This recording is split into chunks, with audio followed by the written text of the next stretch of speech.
وأن هذا صراطي مستقيما فاتبعوه ولا تتبعوا السبل فتفرق بكم عن سبيله ذلكم وصاكم به لعلكم تتقون.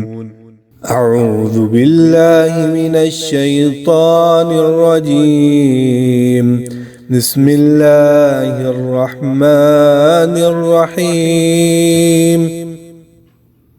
السلام علیکم ورحمۃ اللہ. پیارے بھائی، سوال یہ کہ ایک بندہ خود مقبوضہ جموں وادی کشمیر سے باہر ہے، فیملی کشمیر میں ہے اور انڈین درندے ان پر ظلم و تشدد کر رہے ہیں، تو یہ بندہ کیا کرے؟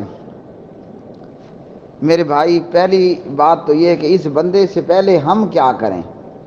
پاکستان آرمی اور اداروں کا یہ فرض بنتا ہے کہ کشمیر میں جو مظلوم مسلمان ہیں اور انڈین درندے ان مظلوموں پر حملہ آور ہیں اور ظلم و تشدد کر رہے ہیں، تو ہماری یہ ذمہ داری بنتی ہے کہ ہم فی الفور اپنے کشمیری مظلوم مسلمان بھائیوں کی مدد کے لیے نکلیں.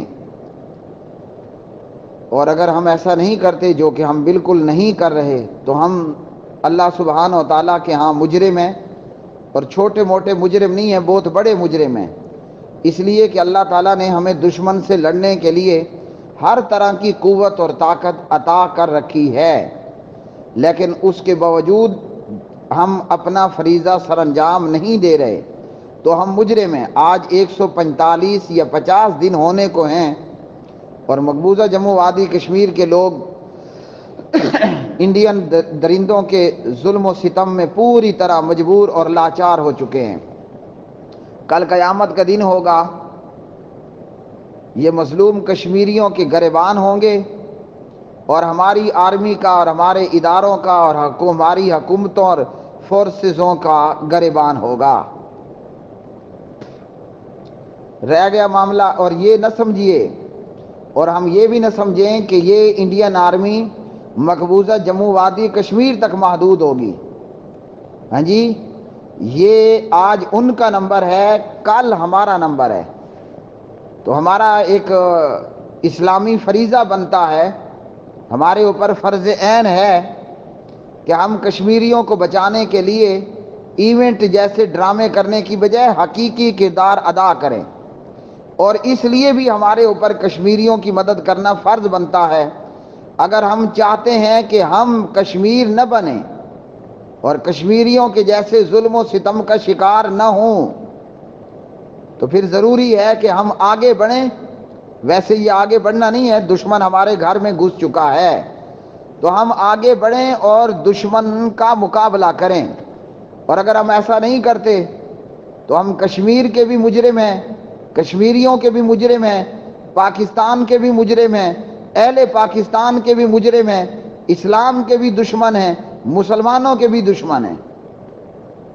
یہ بھائی کیا کرے جو کہ تنے تنہا اکیلا ہے؟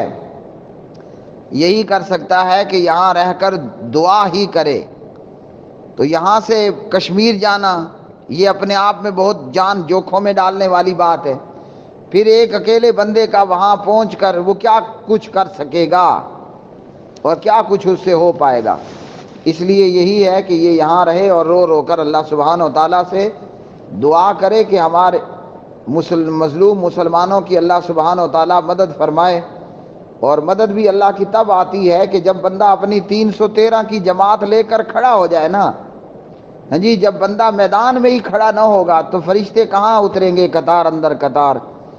اللہ کے فرشتے بھی ان کے لیے اترتے ہیں جو قلیل تعداد میں ہیں. 700 کا لشکر ہے فقط میدان احد میں، اور وہ 700 کی تعداد میدان احد میں کھڑی ہو گئی. عبداللہ بن ابی جو 300 بندے لے کر پیچھے کو پلٹ گیا تھا، بریکٹ میں شاید وہ مدینے میں اب اپنا مکہ والوں کے خلاف ایونٹ کرنے گیا ہوگا، تو اللہ تعالیٰ کی مدد 700 لوگوں کو ہوئی. عبداللہ بن ابی کے 300 لوگوں کو اللہ کی مدد شامل حال نہیں ہوئی.